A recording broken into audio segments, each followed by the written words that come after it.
Subscribe now and press the bell icon. Never miss an update. चलिए आज हम लोग principle of inheritance and variation का 5वां लेक्चर शुरू करने जा रहे हैं, छठा। इससे पहले हम लोगों ने 5 लेक्चर्स के बारे में चर्चा हम लोग कर चुके हैं। अभी हम लोग जीन इंटरेक्शन का चर्चा कर रहे हैं। इस जीन इंटरेक्शन में इनकम्प्लीट डोमिनेंस, कंप्लीट डोमिनेंस और उसके साथ इनकम्प्लीट डोमिनेंस, कंप्लीट डोमिनेंस और उसके साथ हम लोगों ने इसके एग्जाम्पल मेंडलिज्म का, इसका किस तरह से एक्सेप्शन है और इसके साथ में मल्टीपल एलील्स का चर्चा कर चुका है। आज हम लोग यहां पर लीथल जीन शुरू करेंगे। लीथल जीन, इंट्राजेनिक इंटरेक्शन का चौथा एग्जाम्पल ये था, लीथल जीन। कि चौथा ये लीथल जीन। सबसे पहले हम लोग ये जानेंगे कि लीथल जीन है क्या। लीथल जीन क्या है? तो लीथल का मतलब अगर हम लोग देखें तो इसका मतलब होता है life threatening situation.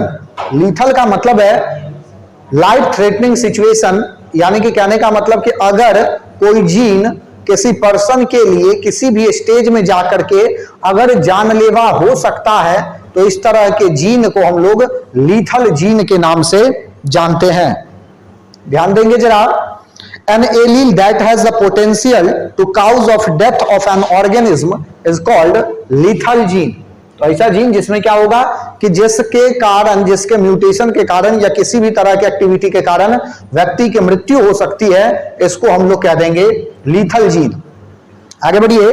The time of death will depend on when the product is essential. अब देखिए जरा, यहां देखना यह है कि ये जीन,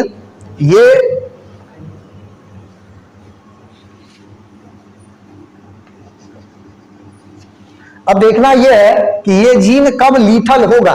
तो ये ध्यान देंगे कि लीथल जीन का जो प्रोडक्ट है वो कब इसेंशियल है बॉडी के लिए, उस समय के ऊपर डिपेंड करेगा इसका एक्टिविटी। कहने का मतलब क्या कि अगर मान लेते हैं कि किसी के बॉडी में प्रेजेंट है, जहां पर क्रोमोसोम के जिस जीन पर, मतलब जिस जगह पर ये जीन प्रेजेंट है और इस जीन के प्रोडक्ट का काम अगर ऑर्गेनिज्म को नहीं हो रही है तो तब तक उस ऑर्गेनिज्म की मृत्यु नहीं होगी। लेकिन जैसे ही इस जीन प्रोडक्ट का काम होगा, ये जीन एक्टिव होगा और एक्टिव होने के साथ ही उस व्यक्ति की या उस पर्सन का जो है डेथ हम लोगों को देखने के लिए मिल सकता है। ध्यान दीजिए। मैमल्स में, अगर हम लोग मैमल्स में बात करें तो मैमल्स में ये जो है डेवलपमेंट के समय, यानी कि एम्ब्रियोनिक डेवलपमेंट, कभी कभी फीमेल के फीटस में, फीमेल के यूटरस में फीटस के डेवलपमेंट के समय ही उस फीटस की मृत्यु हो सकती है। कभी कभी ये एडल्टहुड तक जा सकता है, कभी कभी चाइल्डहुड तक जा सकता है और कभी कभी एडल्टहुड में जाकर के पता चलेगा। यहां आपको ध्यान देना है कि अगर एम्ब्रियोनिक स्टेज में आया तो भी कोई दिक्कत नहीं है, केवल एक पर्सन इफेक्ट होकर के जो है मरेगा। एडल्टहुड, डेवलपमेंट पीरियड में अगर पता चलता है एम्ब्रियोनिक डेवलपमेंट में तो कोई दिक्कत नहीं है, केवल एक ही पर्सन इफेक्ट होगा और वो उसका डेथ होगा। चाइल्डहुड में भी अगर पता चलता है तो यहां भी वही बात, सेम सिचुएशन होगा कि क्या होगा कि जिस व्यक्ति में है वही व्यक्ति जो है फिर से मरेगा। लेकिन अगर एडल्टहुड में बात करें तो क्या होगा कि तब तक, यानी कि एडल्टहुड में आने के बाद हो सकता है कि ये अपने नेक्स्ट जनरेशन में इस कैरेक्टर को, इस जीन को क्या करे, ट्रांसपोर्ट कर चुका हो। बात समझ गए?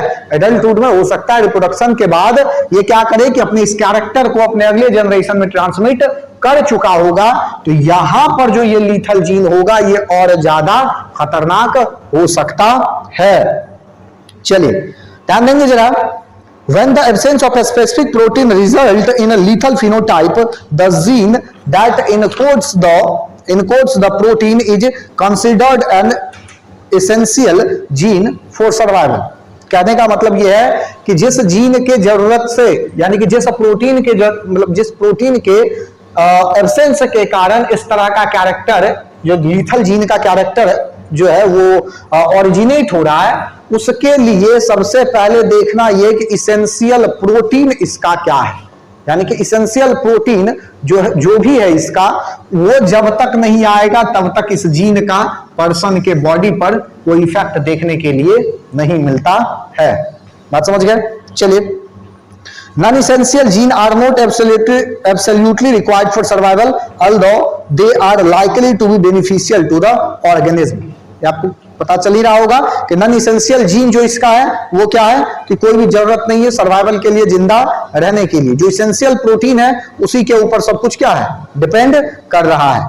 ए mutation in an non essential gene will not usually cause death. यानी कि नॉन इसेंशियल जीन जो है, जिसके कारण नॉन इसेंशियल प्रोटीन बन रहा है, उसके कारण कभी लीथल जीन के कारण जो है, उस जीन के कारण डेथ नहीं होगा। बात समझ गए? बात समझे? चलिए आगे। On rare occasion the non essential gene may acquire a mutation that causes the gene product be abnormally expressed and it may interfere with normal cell function that lead to the lethal phenotype। ध्यान दीजिए, occasionally यानी कि ऐसे आप कह सकते हैं अगर किस्मत खराब हो तो कुछ हो सकता है। ऐसे नॉन इसेंशियल प्रोटीन वाला कंडीशन लीथल नहीं होगा, लेकिन ओकेजनली ऐसा हो सकता है कि एक ऐसा म्यूटेशन आ जाए जो नॉन इसेंशियल वाला जो जीन है उसको कन्वर्ट कर दे किसमें, इसेंशियल वाले में। अब वहां पर क्या होगी, समस्या हो सकती है, और उस पर्सन के जिसमें ये वाला जीन प्रेजेंट है वो म्यूटेंट होकर के नॉन इसेंशियल से इसेंशियल में बदलेगा और उसके कारण उस व्यक्ति की मृत्यु हो सकती है। चलिए अगला, many lethal allele prevent cell division that thereby cause organism to die at a very early stage. Early stage में यानी कि ये जो हम लोग देखे डेवलपमेंट स्टेज में जो ऑर्गेनिज्म का डेथ हो रहा है, इसका कारण क्या है, breaking of cell division. Cell division नहीं होगा तो इस कंडीशन में ही क्या होगी कि पर्सन जो भी इस चीज मतलब जो जिसके पास भी ये वाला जीन प्रेजेंट है उसकी डेथ हो जाएगी। चलिए अगला देखिए, others however many only exert their effect later in life to under certain environmental condition। कुछ जो है ऐसा होगा कि इन्वायरमेंटल कंडीशन पे डिपेंड करेगा। कुछ लीथल जीन, अभी हम लोग देखेंगे लीथल जीन का टाइप, तो आपको पता चलेगा कि वो इन्वायरमेंट के कंडीशन पे भी डिपेंड कर रहा है कि कैसा इन्वायरमेंट का कंडीशन और कब हमको एक्टिव होना है और कब हमको एक्टिव नहीं होना। वो अलग अलग सिचुएशन एग्जाम्पल देखेंगे तो पता चल जाएगा। चलिए, a lethal gene can be defined as a gene whose phenotypic effect is sufficiently drastic to kill the bearer। कहने का मतलब यह है कि लीथल जीन को हम लोग इस तरह से भी कर सकते हैं डिफाइन कि इसकी उपस्थिति लोगों की मृत्यु के लिए काफी है। अगर इसेंशियल है तो सामान्य स्थिति में मर जाएगा, और नॉन इसेंशियल है तो म्यूटेंट करके म्यूटेशन होगा, इसेंशियल में चेंज होगा और मर जाएगा। मतलब मरना दोनों कंडीशन में है। बात समझ गए? मरना जो है ये क्या है, दोनों कंडीशन में है। चलिए बढ़िया आगे जरा। These are usually inherited in a recessive manners। अब याद यहां ये रखना है कि अगले जनरेशन में जाता है किससे, कैसे, रिसेसिव मैनर्स में। पता नहीं चलेगा, लेकिन क्या होगा कि किसी कारण से जब essential amino acid essential protein वगैरह या इसेंशियल जीन वगैरह एक्टिव होगा, तब जाकर के ये क्या होगा, अपना डोमिनेंट कैरेक्टर शो करता है। नॉर्मल सेग्रीगेशन रेशियो 2:1 होता है, ये याद रखना है। Lethal allele was discovered by Lucien Cuenot के द्वारा ये जो है सबसे पहले खोजा गया था। ये भी नाम आपको याद रखना है। कहां पर तो खोजा गया था, कब, while studying the inheritance of coat colour in mice. चूहा के कोट कलर का स्टडी जब किया जा रहा था उसी समय में इस जीन का जो है खोज हुआ था। ध्यान देंगे जरा, अभी एग्जांपल जो बताया जाएगा कोट कलर इन माइस, तो वहां पर ये सारा कंसेप्ट आपका क्लियर हो जाएगा कि कब जिंदा रहेगा और कब मरेगा। बात समझ गए? एग्जांपल सब कुछ बता देगा। चलिए टाइप्स देखिए, टाइप्स ऑफ लीथल जीन क्या है।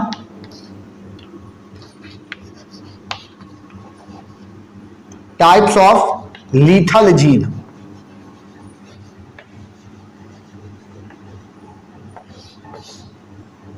देखिए जरा टाइप्स क्या सब है, तो हम लोगों के पास लीथल जीन का 3 टाइप है। पहला डोमिनेंट, नंबर 1 में डोमिनेंट, फिर रिसेसिव और फिर उसके बाद एनवायरमेंटल या वही कंडीशनल।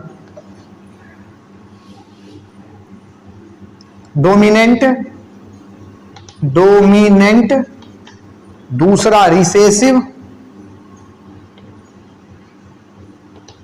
और तीसरे नंबर में कंडीशनल या इन्वायरमेंटल भी आप कह सकते हैं इसको। कंडीशनल या इन्वायरमेंटल इसलिए क्योंकि कंडीशन बदलेगा तब ये एक्टिव होगा, इसलिए कंडीशनल के साथ। कंडीशन किस चीज का? एनवायरमेंट ही ना बदलेगा हम लोगों के बॉडी में, और क्या बदलेगा? एनवायरमेंट, बाहर का एनवायरमेंट बदलेगा। हमारे बॉडी में तो कुछ कंडीशन के हिसाब से बदलने वाला है नहीं, वो तो अपना जो नॉर्मल फंक्शन है वो करेगा ही करेगा। तो ध्यान देंगे जरा कि types of lethal gene, dominant क्या है, रिसेसिव क्या है, और इसके बाद देखेंगे कि फिर एनवायरमेंटल या कंडीशनल क्या है। तो देखिए जरा डोमिनेंट लीथल जीन क्या है। These are lethal in homozygous condition and produce some defective और abnormal phenotype in heterozygous condition. ध्यान देंगे, ऐसा लीथल जीन जो क्या होगा कि होमोजाइगस कंडीशन में क्या होगा? एक्टिव होगा, यानी कि होमोजाइगस कंडीशन में इसके कारण डिजीज आपको होगा। ध्यान देंगे जरा कि अगर मान लेते हैं कि किसी भी पर्सन में 2 तरह का कैरेक्टर, मतलब 2 तरह का जो है क्रोमोसोम पे जीन XX है या फिर XY है ना, तो ये नॉर्मल है। अगर हम लोग इसके लीथल का बात करें तो क्या होगा कि XL और XL से डिनोट कर सकते हैं, XL और XL, ये हो जाएगा लीथल, L फॉर लीथल। और लीथल किसके कब? तो ये हो जाएगा होमोजाइगस कंडीशन। हेटेरोजाइगस कंडीशन में अगर यहां देखोगे तो एक XL पे है और XY पे जो है ये कंडीशन नहीं है। बात समझ गए? तो ये हो जाएगा क्या? Heterozygous condition. बात समझे या नहीं? तो होमोजाइगस कंडीशन, हेटेरोजाइगस कंडीशन। तो होमोजाइगस कंडीशन में जब एक्टिव हो रहा है तो उसको हम लोग कहेंगे क्या? डोमिनेंट। ध्यान देंगे जरा क्या है। These are lethal in homozygous condition and produced some defective और abnormal phenotype in heterozygous condition. होमोजाइगस में क्या होगा? जो है ये लीथल होगा, पर्सन जिसमें भी है वो मर जाएगा, लेकिन हेटेरोजाइगस में ये केवल क्या करेगा? एक्टिविटी शो करेगा, abnormal activity. These can not be transmitted to next generation because the individual carrying these are genes die.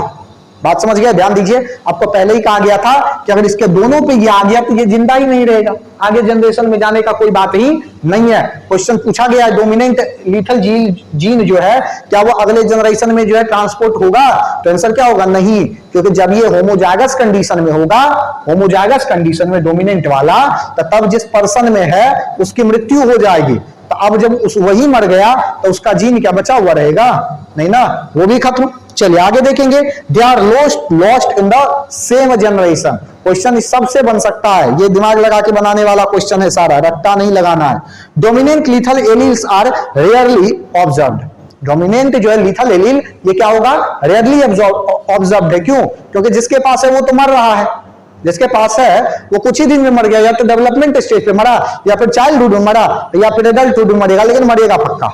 बात समझ गए? इसीलिए ढूंढना जो ऐसा मुश्किल है। चलिए for example, to exist in a population the affected individual must be reproduce before the lethal allele is expressed as can occur in Huntington disease. कहने का मतलब क्या है कि अगर उसको क्या है, यहां ध्यान दो कि कहना है कि अगर पॉपुलेशन में आपको मिल भी जाता है कहीं, तो वो कब मिलेगा? कि जो होमोजाइगस कंडीशन में है लेकिन अभी तक डोमिनेंट स्टेज में नहीं पहुंचा, रिसेसिव में एक्सप्रेस नहीं हुआ है। बात समझे ना? ध्यान दो, ये कोई भी जीन 2 तरह से है ना जी, डोमिनेंट हो या रिसेसिव हो। तो ये जीन अगर होमोजाइगस कंडीशन में है और वहां पर वो क्या हुआ है कि अभी तक रिसेसिव स्टेज में ही है, डोमिनेंट स्टेज में नहीं पहुंचा है, तब तक अगर वो जिंदा मिल गया आपको या रिप्रोडक्शन में पार्टिसिपेट कर लिया, तभी आपको पॉपुलेशन में वो इन्वॉल्व मिलेगा, नहीं तो ऐसा फिर आपको मिलना नहीं है। चलिए, it all affected individual die before reaching reproductive age, the mutant gene will not pass to future generation। वही बात फिर से कहा गया कि जितना भी डोमिनेंट वाला होगा वो सब पहले ही मर जाएगा रिप्रोडक्टिव एज में पहुंचने से पहले ही, लेकिन अगर रिप्रोडक्टिव एज में पहुंच गया तो वो आगे के जनरेशन में भी ट्रांसपोर्ट कर देगा कैरेक्टर्स को। जैसे हम लोग अभी देखे हंटिंगटन डिजीज, अभी पढ़ेंगे तुरंत आगे हंटिंगटन डिजीज के बारे में। चलिए आगे देखिए, such mutation will disappear from the population unless it arise again as a result of new mutation। ये सारा जो म्यूटेशन है ये सब डिसअपियर हो जाता है, क्यों? न्यू म्यूटेशन के कारण ये वाला जिसके पास है वो खत्म हो गया, तो नया ही म्यूटेशन है, तो इसलिए जो है इसका खत्म होने का जो है कहानी चलेगा। दूसरा वाला हम लोग देखते हैं recessive gene, recessive lethal gene. चलिए देखिए, रिसेसिव लीथल एलील पे आने से पहले हम लोग जरा डोमिनेंट लीथल एलील का एग्जांपल देख लेते हैं। एग्जांपल क्या क्या है? तो सबसे पहला एग्जांपल है lethal gene in mouse coat colour. यही से आपको जो है डोमिनेंट लीथल जीन का जो है पता चला। दूसरा आपका है Huntington's disease, Huntington's cholera in human, ठीक, कोरिया इन ह्यूमन। और इसके बाद मैन्स कैट, सब चीज के बारे में देखते हैं। बारी बारी से देखिए जरा कि किस तरह से ये डिजीज है। रिसेसिव लीथल एलील को कुछ समय के लिए हटा रहे हैं और सबसे पहला हम लोग शुरू करने जा रहे हैं। एग्जाम्पल में नंबर 1 है आपका क्या है? Lethal gene in mouse coat colour. Lethal gene in mouse coat colour.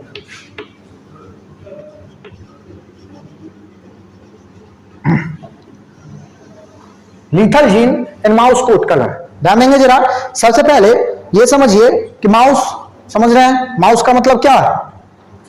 चूहा का बच्चा, चूहा ही। चलिए, चूहा के कलर का मतलब चूहा का जो कोट कलर है, कि चूहे का जो चमड़े का कलर है या फिर जो उसके ऊपर जो हेयर है उसका जो कलर है, उसके कलर पे हम लोग देखेंगे कि लीथल कैसे हो रहा है, लीथल जीन एक्टिव कैसे हो रहा है। चलिए, the agouti gene in mice is largely responsible for determining coat colour. आपको बता दिया गया है अगाउटी, पीछे भी आप पढ़े हैं, पीछे भी अगाउटी कलर जो है आपको बताया गया है। यहां पर देखिए जरा कि अगाउटी कलर का मतलब पहले आप समझ लीजिए कि ब्लैक कलर के ऊपर अगर येलो थोड़ा थोड़ा आएगा ना, ब्लैक कलर ब्लैक है, ऐसा ब्लैक कलर है और बीच बीच में येलो का स्पॉट है, या फिर पूरा इस येलो ब्लैक के ऊपर जो है येलो का इफेक्ट आपको दिख रहा है, तो इस कलर को हम लोग क्या कह देते हैं? अगाउटी। चलिए बढ़िया आगे। The wild type allele produce a blend of yellow and black pigmentation in each hair of the mouse। बात समझ गए? This yellow and black blend may be referred to as agouti in color। ये आपको पहले बता दिया गया है। चलिए, यहां हमको कुछ नहीं देखना, अब हमको देखना जो है वो आगे होगा। One of the mutant allele of agouti gene result in mice with a much lighter yellowish color when these yellow mice are crossed with homozygous wild mice। क्या कहने का मतलब ये कि अगर आप क्या करें कि एक जो है येलो वाला माइस है उसको क्रॉस करा दीजिए किसके साथ? तो वाइल्ड टाइप माइस के साथ, तो आपका रेशियो क्या आएगा? 1:1 का रेशियो क्या आ जाएगा? 1:1 का। चलिए, this indicates that the yellow mutation is dominant and all the parental yellow mice are heterozygous for the mutant allele. बात समझ गए? क्या होगा वहां पर? ये क्या दिखा रहा है कि जो भी येलो वाला जो कैरेक्टर है वो क्या हो रहा है? डोमिनेंट है किसके ऊपर? ब्लैक वाले के ऊपर। इसीलिए वहां पूरा का पूरा जो है क्या होगा? इस तरह का कैरेक्टर आपको देखने के लिए मिलेगा। ध्यान देंगे यहां पर, इसको समझेंगे, ये समझोगे ऑटोमेटिक, ये जो है ये वाला टेबल समझो, यहां पर सारा कहानी तुम्हारा क्लियर। यहां मान लेते हैं अगाउटी, AGOUTI, अगाउटी को आप क्रॉस कराइए किसके साथ? AGOUTI, अगाउटी के साथ आपका जो रिजल्ट आएगा वो क्या आएगा? ऑल जो है यानी कि 100% आपका क्या आया? अगाउटी ही आया। लेकिन अगाउटी का रिजल्ट, येलो का रिजल्ट कराइए, येलो को क्रॉस कराइए किसके साथ? येलो के साथ, तो आपका रिजल्ट क्या आएगा? 2/3 येलो और 1/3 जो है आपको क्या मिल गया, अगाउटी। ठीक है, अब क्या होगा, अगाउटी को AgO, अगाउटी को करवा दीजिए किसके साथ क्रॉस, येलो के साथ, तो आपका जो रिजल्ट आएगा वो आएगा 1/2 येलो, 1/2 येलो, और इसके बाद क्या आएगा 1/2 जो है वो आ जाएगा अगाउटी।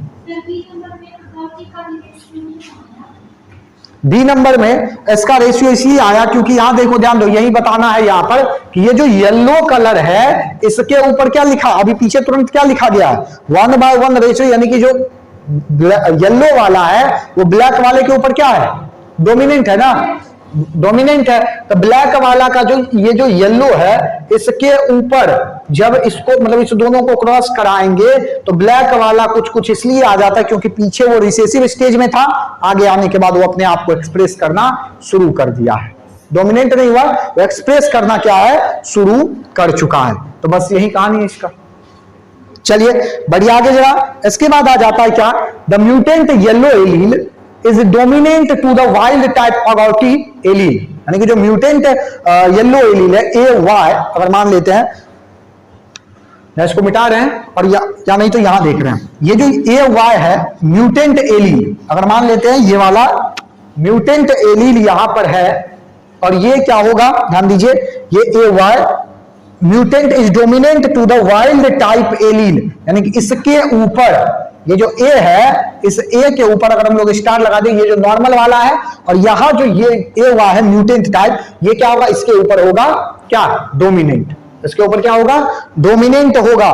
ठीक है, the yellow allele is also homozygous recessive lethal, ये जो येलो एलील होगा इसका जो रिजल्ट होगा येलो एलील वाला, वो क्या होगा, होमोजाइगस रिसेसिव होगा, लेकिन कैसा होगा, लीथल होगा। ठीक है, when present two copy the mice die before birth, thus there are no homozygous yellow mice, यानी कि एक भी आपको येलो माइस देखने के लिए नहीं मिलेगा उस रिजल्ट में। चलिए ध्यान दीजिए, क्रॉस करवाइए, ऑटोमेटिक समझ में आएगा। ये रहा आपका, अगर मान लेते हैं इसको कि ये वाला हो गया क्या, मेल, तो इस तरफ हम लोग ले लेते हैं क्या, यहां ले लेते हैं हम लोग फीमेल AY और A* नॉर्मल वाला, और ये हो गया लीथल, लीथल नहीं मतलब म्यूटेंट AY A0। चलिए करवाइए क्रॉस, क्रॉस करवाइए, क्या सब आएगा, AY और AY, यहां A* और AY, और इसको क्रॉस कराएंगे तो फिर A* और AY, और इसको कराएंगे तो A* और A*। बात समझ में आई, उल्टा हो गया क्या, तो यहां जब कराए इसको AY, हाँ ठीक है। तो चलिए ध्यान देंगे जरा कि जब यहां पर आया, कहां पर, A*, तो ये क्या हो जाएगा, अगाउटी, क्योंकि ये क्या है, सेम वाला है ना, वाइल्ड टाइप नहीं ना, इसके साथ कहीं नहीं ना है, तो नॉर्मल है, तो ये क्या हो जाएगा, अगाउटी। ठीक है, यहां पर अगर आप बात करेंगे A*AY, तो ये क्या हो जाएगा, आपको बताया गया कि येलो वाला इसके ऊपर क्या है, नॉर्मल वाले के ऊपर डोमिनेंट है, डोमिनेंट है ना, तो हेटेरोजाइगस में है, नहीं तो मर जाता ये भी। बात समझ रहे हो, ये भी क्या है, रिसेसिव स्टेट में है, हेटेरोजाइगस रिसेसिव, डोमिनेंट है, लेकिन क्या है, हेटेरोजाइगस है, तो इसलिए केवल लक्षण दिखेगा लेकिन मरेगा नहीं। लेकिन यहां देखिए जरा AY होमोजाइगस डोमिनेंट स्टेज में आ गया और इसका हो जाएगा मौत। बात समझ गए, ये जो है डाई जो है हो जाएगा। यही बात आपको इतना देर से यहां से बताया जा रहा था कि जब तक होमोजाइगस स्टेट में अगर पहुंच गया तो ये क्या होगा, उसकी मृत्यु होगी, और हो सकता है कि वो जन्म से पहले ही मर जाए। बात समझ गए, जन्म से पहले ही मर जाए, वहां टेबल बनाया गया नोट में। काहे, यहां पर तो केवल डोमिनेंट है ना, हेटेरोजाइगस नहीं ना है। अगर इसके कारण इफेक्ट दिख भी रहा है तो इसके कारण तो इफेक्ट नहीं ना दिखेगा, तो ये मरेगा का है, ये जिंदा रहेगा।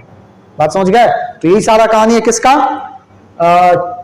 टाइप्स ऑफ लीथल जीन में, डोमिनेंट लीथल जीन में के एग्जाम्पल में lethal gene in mouse coat colour. इसके बाद हम लोग हंटिंगटन्स कोरिया इन ह्यूमन, इसका चर्चा करते हैं। Huntington's Korea in human, Huntington's Korea in human dominant lethal gene का दूसरा एग्जांपल है हंटिंगटन्स कोरिया इन ह्यूमन। ध्यान देंगे जरा, हंटिंगटन्स कोरिया में होता क्या है, it is due to dominant autosomal allele H. किसके कारण, ऑटोसोमल एलील एच के कारण जो है, ऑटोसोमल एलील एच के कारण ये क्या होगा, दिखाई देगा हम लोगों को। अब देखिए, the onset of disease in heterozygous capital H small H is delayed. अगर ये क्या है, हेटेरोजाइगस है, हेटेरोजाइगस कंडीशन कैपिटल एच और स्मॉल एच में कंडीशन में, अगर ये कैपिटल एच है तो ऑटोसोमल एलील होमोजाइगस कंडीशन में, अगर ये हेटेरोजाइगस कंडीशन में कैपिटल एच और स्मॉल एच से कंडीशन में, तो इस डिजीज को जो है डिले किया जा सकता है यूजुअली वेल इनटू एडल्टहुड तक इसको डिले किया जा सकता है, लेकिन फिर भी ये कैरेक्टर आपको देखने के लिए इसका मिलेगा। Affect individual then undergo gradual nervous and motor degeneration until they die. Disease में होगा क्या, तो हंटिंगटन्स कोरिया का सबसे पहला लक्षण यह है कि एज बढ़ने के साथ साथ क्या होगा कि जो नर्वस सिस्टम का कंट्रोल है, मोटर न्यूरॉन के पास जो मैसेज जाने का प्रोसेस है, वो सारा क्या होता है, अफेक्टेड होना शुरू होता है। और उसके बाद सेंट्रल नर्वस सिस्टम और बॉडी के बीच का जो कॉम्बिनेशन है वो खत्म होना धीरे धीरे शुरू होगा जैसे जैसे एज बढ़ेगा, और एक सर्टेन एज के बाद व्यक्ति की मृत्यु हो जाती है। चलिए आगे बढ़िए। This lethal disorder is particularly tragic because it has such a late onset, typically at about age 40।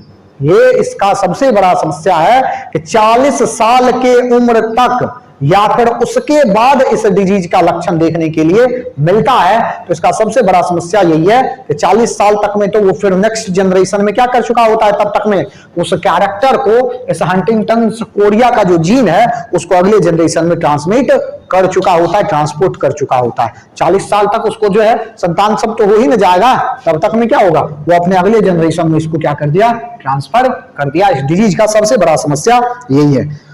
By that time, the affected individual may have produced a family. To each of their children has 50% of probability to inheriting the lethal allele. 50% chance, क्या 50% ये संभावना है कि उसके बच्चे में जो ये डिजीज है वो आ चुका होगा। बात समझ गए? चलिए, and eventually developing the disorder, या कुछ समय के बाद वो डिसऑर्डर भी होना क्या होगा, उसमें शुरू हो चुका होगा। चलिए, हंटिंगटन्स कोरिया के बाद अगला एग्जांपल आपका नंबर 3 में मैंक्स कैट। तीसरा नंबर, हाँ बिल्ली ही है, पीछे में फिगर बनाया गया बिल्ली का, मैंक्स कैट। चलिए ध्यान देंगे जरा, there is breed of cats known as Manx which originate to the Iceland of Manx। Manx Iceland से ओरिजिनेशन इसका माना जाता है, इसलिए इसका नाम क्या पड़ गया, Manx cat. Manx cat carries a dominant mutant that affect the spine। उसके पास एक ऐसा म्यूटेंट है जो क्या करता है, इसके स्पाइन को क्या करता है, इफेक्ट कर देता है। और इस म्यूटेशन के कारण क्या होता है कि या तो इस बिल्ली का पूंछ काफी छोटा होगा या फिर नहीं होगा, या तो इसका जो पूंछ होगा वो काफी छोटा होगा या फिर इसका पूंछ जो है वो होगा ही नहीं। चलिए, this mutation shortens the tail resulting in the range of tail length from normal to tailless. कुछ भी हो सकता है। When two manx cat are crossed to each other, the ratio of offspring is 1 normal to 2 manx, यानी कि 1:2 का ratio आपको देखने के लिए मिलेगा। About 1/4 of the offspring die during early development, embryonic development. Early embryonic development में क्या होगा कि 50% की 25% की जो है मृत्यु हो जाएगी, बाकी जो 75% बचा उसका रेशियो आपको निकालना है। In this case the Manx phenotype is dominant whereas the lethal phenotype occurs only the homozygous condition. कहने का मतलब है कि इस केस में क्या होगा कि मैंक्स का जो फिनोटाइप है वो डोमिनेंट होगा, जबकि लीथल फिनोटाइप जो होगा वो क्या होगा, होमोजाइगस कंडीशन में आपको देखने के लिए मिलता है। क्रॉस करवाइए तब आपको जो है रिजल्ट समझ में आता है। कुछ ध्यान दीजिए, मैंक्स कैट का हम लोग क्रॉस इस तरफ करवा रहे हैं। ध्यान दीजिए, अगर हम लोग मान ले कि ये रहा मैंक्स आपका कैपिटल एम और स्मॉल एम, कैपिटल एम और स्मॉल एम, कैपिटल एम और स्मॉल एम, क्रॉस करवा दीजिए, कोई दिक्कत नहीं है। यहां ये रहा कैपिटल एम और ये रहा स्मॉल एम, ये रहा कैपिटल एम और ये रहा स्मॉल एम। ठीक, करवाइए इसका क्रॉस। जब आप करवाएंगे तो रिजल्ट आपको क्या देखने के लिए मिलता है, तो रिजल्ट आपको देखने के लिए मिलता है capital M, capital M, capital M, small m, capital M, small m और स्मॉल एम, स्मॉल एम। बात समझ गए? बात समझे? अब यहां आप अगर ध्यान देंगे तो ये जो है कैपिटल एम, कैपिटल एम, ये क्या होगा, अर्ली एम्ब्रियोनिक डेथ इसी का होगा, क्योंकि दोनों हेटेरोजाइगस होमोजाइगस कंडीशन में आ गया और इसके कारण कैपिटल से डिनोट किया गया है, इसका मतलब ये डोमिनेंट होगा। इसलिए ना कैपिटल, मेंडल यही ना कहा था कि जिसको कैपिटल से डिनोट कर देंगे वो क्या होगा, डोमिनेंट होता होगा। तो ये डोमिनेंट है, दोनों होमोजाइगस कंडीशन में आ गया और इस बिल्ली की हो जाएगी मृत्यु। बात समझ गए? बाकी सारा क्या होगा, नॉर्मल होगा। 1/2 ratio of kitten that are born, 1/1:2, 1:2 का जो रेशियो होगा 1:2। यहां ध्यान दीजिए, 1:2। बात समझे क्या कहे थे कि 1/4 25% गया, राम नाम सत्य है। 25% जो है ये क्या है, ये सर्वाइव किया और यहां पर ये 50% सर्वाइव किया। ये हेटेरोजाइगस कंडीशन में है, ये होमोजाइगस है नॉर्मल, ये क्या है heterozygous recessive, heterozygous recessive condition में, तो ये भी जिंदा है। तो 1:2 का रेशियो आपको मिलता है। किटन, किटन मतलब समझते हो ना, बिल्ली का बच्चा, वो जिंदा है और बाकी जो है कहानी खत्म। चलिए आगे बढ़िए जरा। रिसेसिव लीथल जीन पे अब हम लोग आते हैं कि रिसेसिव लीथल जीन जो है वो क्या है, और रिसेसिव लीथल जीन का एग्जांपल भी साथ में देखेंगे। चलिए रिसेसिव लीथल जीन पे आते हैं। रिसेसिव लीथल जीन जो है ये क्या है, तो the recessive lethal gene produced lethal effect only in homozygous condition. आपको याद होगा डोमिनेंट वाला पीछे हम लोग देखे तो इसमें आपको बताया गया कि ये क्या होगा कि डोमिनेंट में मर जाएगा आदमी या कोई भी ऑर्गेनिज्म, और रिसेसिव कंडीशन में इफेक्ट आपको देखने के लिए मिलेगा। और यहां आपको क्या कहा जा रहा है कि ये जब तक होमोजाइगस में नहीं आएगा तब तक ना इफेक्ट आपको देखने के लिए मिलेगा और ना ही जो है कुछ इफेक्ट उस मतलब ऑर्गेनिज्म के ऊपर आने वाला है। द हेटेरोजाइगोट्स आर नॉर्मल, इसमें जो है हेटेरोजाइगोट कंडीशन, हेटेरोजाइगोटिक कंडीशन में कुछ भी जो है आपको इफेक्ट देखने के लिए नहीं मिलता। Recessive genes are carried in heterozygous condition, carried भी होगा किस कंडीशन में, किस कंडीशन में, हेटेरोजाइगोट्स कंडीशन, हेटेरोजाइगस कंडीशन में। ध्यान दीजिए इसके एग्जांपल में टे-सक डिजीज, टे-सक डिजीज ये आप पढ़ चुके हैं, आपको बता दिया गया है, पीछे के लेक्चर में जाएंगे लेक्चर 4 में तो आपको मिलेगा टे-सक डिजीज का एग्जांपल। इसके अलावा albinism in corn, हाइड्रोसिफेली in mice, congenital ichthyosis और sickle cell anaemia. Sickle cell anaemia पीछे के लेक्चर में मिल जाएगा आपको, इसमें से आपको देखना क्या सब है ये भी देख लेंगे, टे-सक डिजीज देख लेना है। इसके अलावा कोजेनाइटल इक्टियोसिस देख लेना है, अभी बताया जाएगा आपको। इसके अलावा सिकल सेल एनीमिया देख लेना है। बस यही 3 एग्जांपल आपको याद करके रखना है, जिसमें सिकल सेल एनीमिया और टे-सक डिजीज के बारे में पीछे के लेक्चर्स में आपके साथ चर्चा किया जा चुका है। अभी हम लोग अभी हम लोग कोजेनाइटल इक्टियोसिस के बारे में केवल देखने जा रहे हैं। एग्जांपल है कोजेनाइटल इक्टियोसिस, कोजेनिटल इक्टियोसिस, इक्टियोसिस। देखिएगा जरा कि इस कोजेनाइटल इक्टियोसिस में हो क्या रहा है, इस कोजेनाइटल इक्टियोसिस में क्या हो रहा है। तो ध्यान देंगे ये जो कोजेनाइटल इक्टियोसिस है ये बर्थ के समय ही चिल्ड्रन क्या होगा, अफेक्टेड होगा, और उस चिल्ड्रन का जो स्किन होगा वो लेदरी स्किन होगा और कहीं कहीं वहां पर कट लगा हुआ होगा। बात समझ गए? कोजेनाइटल इक्टियोसिस एक ऐसा डिजीज है जिसमें जो born children, new born baby, उसका जो स्किन है वो लेदरी हो जाएगा और लेदरी के साथ साथ उसके ऊपर कहीं कहीं जो क्या होगा, कट्स लगा हुआ होता है और उस कट्स लगने के कारण क्या होगा कि ब्लीडिंग, इन्फेक्शन और कभी कभी इवेंचुअली डेथ भी आपको देखने के लिए मिल सकता है। Congenital ichthyosis occurs only when there occurs homozygous condition for its recessive lethal gene। recessive lethal gene जब तक क्या होगा कि कब किस कंडीशन में आएगा, होमोजाइगस कंडीशन में नहीं आता है, तब तक ये इफेक्ट आपको देखने के लिए नहीं मिलता है। तो बस यही सारा कहानी है टे-सेक्स डिजीज के बारे में। टे-सेक्स डिजीज जो था ये क्या था, इसमें लिपिड का मेटाबॉलिज्म इफेक्ट होता था, लिपिड का मेटाबॉलिज्म इफेक्ट होता था और इसके कारण अलग अलग तरह का डिजीज जो है वो हो रहा था। सिकल सेल एनीमिया में देखे थे कि हम लोगों का जो ब्लड का हीमोग्लोबिन, आरबीसी में जो हीमोग्लोबिन है उसका शेप जो है वो राउंड या ओवल से जो है किस शेप पे पहुंच जा रहा था, सिकल सेप्ट में जो है पहुंच जा रहा था। बस उसी डिजीज को हम लोग सिकल सेल एनीमिया कहे थे। तो बस यही ये सारा एग्जांपल है किसका, रिसेसिव लीथल जीन का। हम लोग कल उस दिन ही देख चुके थे कि अगर हीमोग्लोबिन अगर मान लेते कि जब तक इस कंडीशन में नहीं पहुंचता है एचबीएस तब तक ये सिकल सेल्ड नहीं माना जाएगा। अगर ये एक HbA है यानी कि नॉर्मल है और एक HbS है तो ये क्या होगा, नॉर्मल पर्सन की तरह बिहेव करेगा। जब तक इस कंडीशन में नहीं पहुंचता है तब तक पर्सन इफेक्टेड नहीं होगा। बात समझ गए? तो बस यही कहानी है रिसेसिव लीथल जीन का। आगे हम लोग शुरू कर रहे हैं कंडीशनल लीथल जीन। चलिए आगे हम लोग नंबर 3 में आएंगे। नंबर 3 इसका जो example types of lethal gene में तो क्या है, conditional lethal gene. Conditional lethal gene, conditional lethal gene क्या होगा कि ऐसा लीथल जीन जो क्या होता है कि कंडीशन नॉर्मल है तो ये नॉर्मल बिहेव करेगा, लेकिन जैसे ही कुछ कंडीशन एबनॉर्मल हुआ या इन्वायरमेंट चेंज हुआ उसके बाद ये क्या करेगा कि आपको सबसे ज्यादा इफेक्ट करेगा, या फिर जिस पर्सन में ये डिजीज होगा या फिर इस तरह का जीन प्रेजेंट है उसके बाद ये इफेक्ट करना शुरू करता है। बात समझे?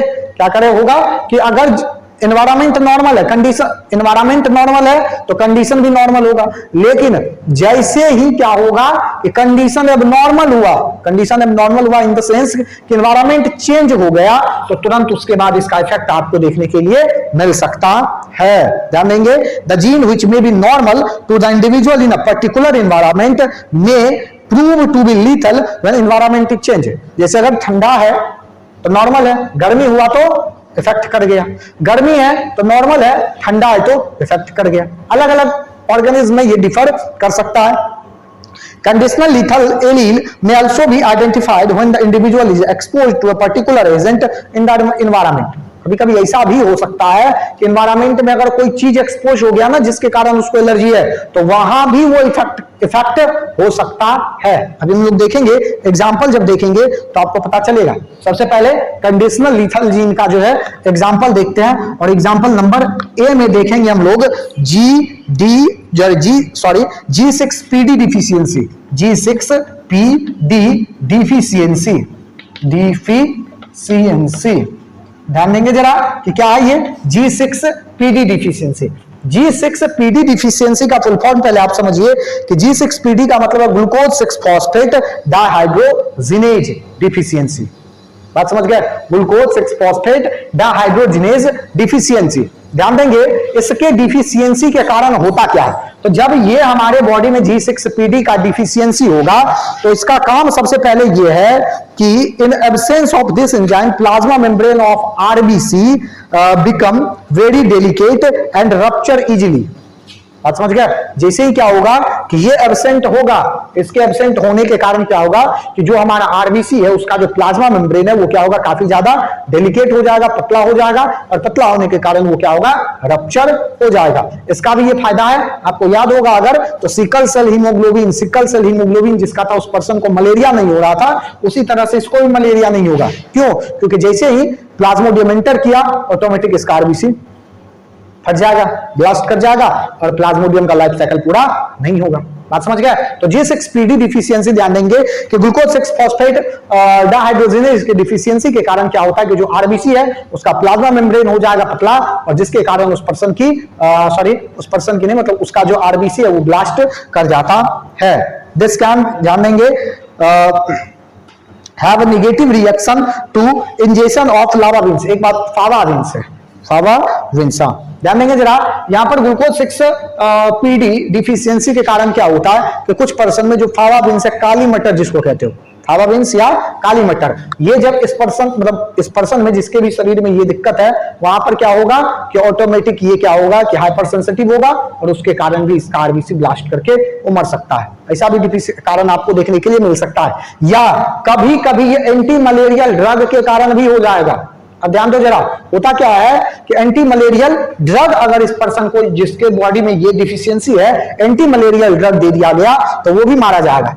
अब कहोगे सर कि अगर यहां पर इसको मलेरिया तो हो नहीं रहा, तो देखा है मलेरिया हो ही नहीं रहा है, तो एंटी मलेरियल ड्रग डालने का जरूरत क्या है? तो ध्यान दो कि अगर इपिडेमिक हो चुका है मलेरिया, पेंडेमिक हो चुका है, जैसे कोरोना पेंडेमिक है अभी, तो यहां पर तुमको पता है क्या कि किसको कोरोना है किसको नहीं है, तो क्या कर रहे हैं हम लोग, सबको सुई लगा एक तरफ से, यही ना है कि 18 साल से ऊपर जो भी पर्सन है उसको सुई लगा। अब उसके कारण अगर किसी स्पेसिफिक पर्सन में इफेक्ट होना शुरू हो जाए तो तब तो देखना पड़ेगा ना कि क्या कारण है उसका। बात समझ गए? तो वही हुआ इसके साथ कि G6PD डिफिशियंसी को का पता तब चला कि इसमें एंटी मलेरियल ड्रग काम नहीं करेगा कि जब दिया गया एंटी मलेरियल ड्रग एकदम बड़े पैमाने पर दिया जाने लगा, तो कुछ लोगों में देखा गया कि उस एंटी मलेरियल ड्रग के कारण क्या हुआ, कुछ लोगों की मृत्यु हो चुकी है। और मृत्यु का जब पता किया गया तो देखा गया कि इसके शरीर में G6PD ग्लूकोज 6 फॉस्फेट डाइहाइड्रोजिनेज का क्या है, डिफिशियंसी है, और इस कारण से इसकी क्या हुई है, मृत्यु हो चुकी है। तब बाद में यह भी पता चल गया वहीं से कि G6PD के डिफिशियंसी के कारण अगर कोई पर्सन किसी को है ये डिफिशियंसी तो उसमें मलेरिया होगा ही नहीं, तो उसको एंटी मलेरियल ड्रग देने का जरूरत ही नहीं है। बात समझ गए? अगला देखिए जरा, टेम्परेचर सेंसिटिव एलील इन ड्रोसोफिला। दूसरा एग्जांपल इसका क्या है, टेम्परेचर सेंसिटिव एलील इन ड्रोसोफिला।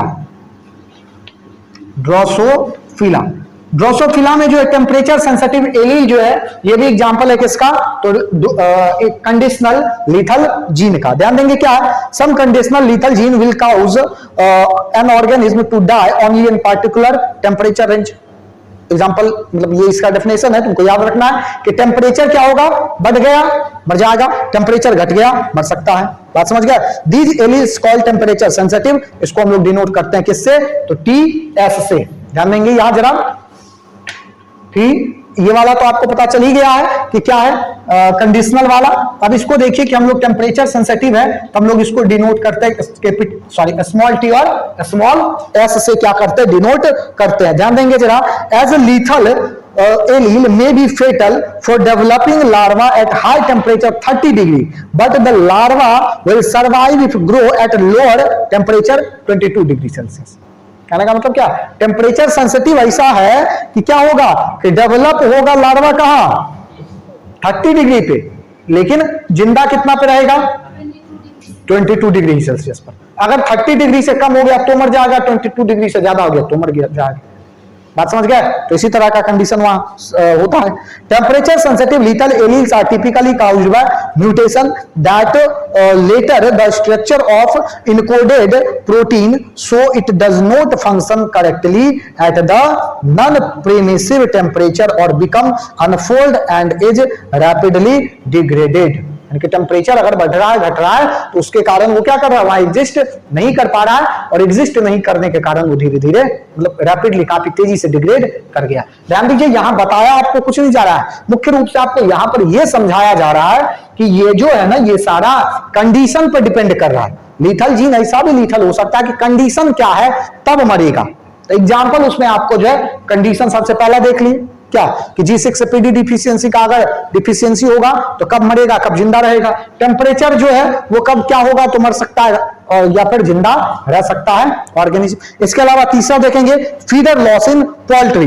पोल्ट्री में अगर देखेंगे तो फीडर लॉस भी इसी का एग्जांपल है। थैलेसेमिया मेजर अगर बात करेंगे तो थैलेसेमिया हम लोग को भी पढ़ना है, एक बार आप इसको जो है देख लेंगे। पहले फीडर लॉस इन पोल्ट्री देख लेते हैं। इन poultry a recessive gene cause feeder to break off the chickens homozygous for this gene are feederless, यानी कि एक मतलब रिसेसिव जीन अगर क्या होता है कि कुछ चिकन में आता है तो वहां पर क्या होगा, फीडर जो है उसका हो जाएगा लॉस, लेकिन जब वो होमोजाइगस कंडीशन में आ जाता है वो फीडरलेस हो जाता है, यानी कि मुर्गा का पूरा पंख जो है वो क्या हुआ, खत्म हो चुका है।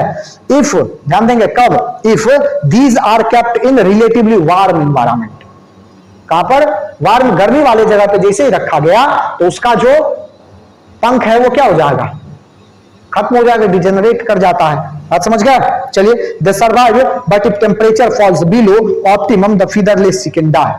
अब क्या वहां पर समस्या ये भी है कि सब सर्वाइव करेगा, लेकिन कब, if temperature falls below optimum the featherless chicken die, मतलब गर्मी बढ़ा तो फीडर गया, टेम्परेचर मतलब टेम्परेचर बढ़ा तो फीडर गया, टेम्परेचर घटेगा तो मर जाएगा। मतलब क्या, ऑप्टिमम टेम्परेचर देख रहे हैं, कंडीशनल ही ना है ये कंडीशनल ही हो गया, कंडीशन डिपेंड कर रहा है कि टेम्परेचर बढ़ना घटना तो कंडीशन ही ना है। चलिए आगे बढ़िए जरा। Lethal gene in Snapdragon, lethal gene in Snapdragon, सबसे पहला ई बाउर नाम के साइंटिस्ट के द्वारा जो है इस चीज को ढूंढा गया।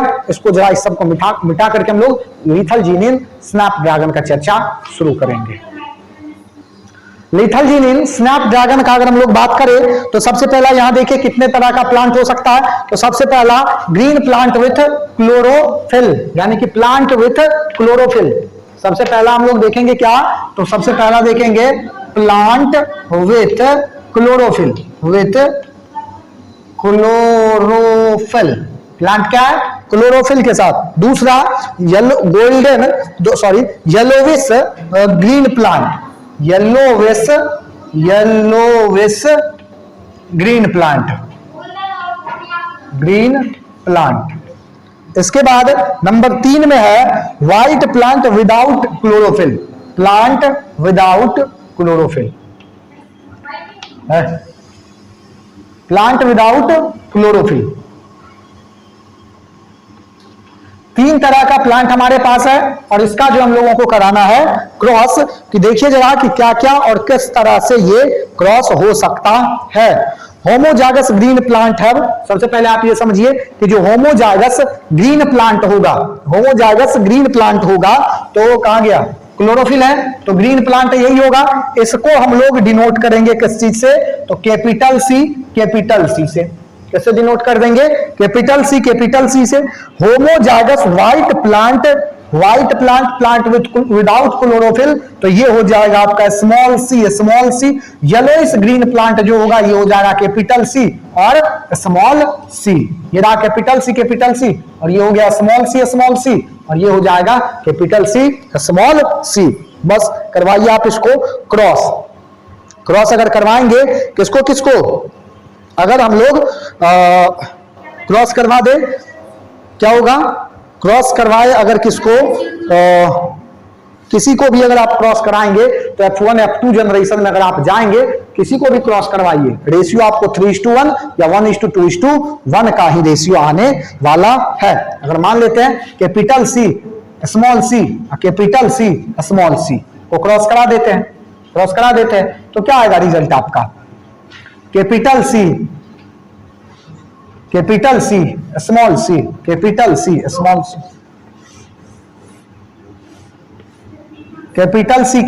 Capital C small C, capital C small C और स्मॉल सी, यही ना आएगा रिजल्ट। 1:2:1 या 3:1 कुछ भी करिए आप, रिजल्ट आपका वही आना है। कहीं भी क्रॉस चल रहा है तो 1:2:1 या 3:1 का ही रेशियो आपको देखने के लिए मिलेगा। F1 जनरेशन का अगर बात कर लोगे तो वो हो जाएगा क्या, वो हो जाएगा F1 जनरेशन में 3:1 और जैसे ही हम लोग बात कर लेंगे किसका, F2 जनरेशन में तो 1:2:1 का रेशियो हम लोगों को देखने के लिए मिलता है। बात समझ गए? तो यही सारा कहानी है लिथल जीन का। आगे के क्लास में हम लोग प्लियोट्रॉपी का शुरुआत करेंगे। प्लियोट्रॉपी क्या है किस तरह से है, और उसके बाद हम लोग शुरू करेंगे इंटरजेनिक इंटरेक्शन। अभी तक हम लोग केवल जो चर्चा किया जा रहा है, चाहे वो इनकम्प्लीट डोमिनेंस, मल्टीपल एलील्स या फिर लीथल जीन, ये सारा चल रहा है किसके अंतर्गत, टॉपिक चल रहा है तो इंट्राजेनिक इंटरेक्शन के, जीन इंटरेक्शन में इंट्राजेनिक इंटरेक्शन के अंतर्गत ये सारा चीज आपको पढ़ाया गया। आगे के क्लास में हम लोग प्लियोट्रॉपी का जो है चर्चा करेंगे। तब तक आगे के वीडियो के लिए इंतजार करिए। जय हिंद, जय भारत।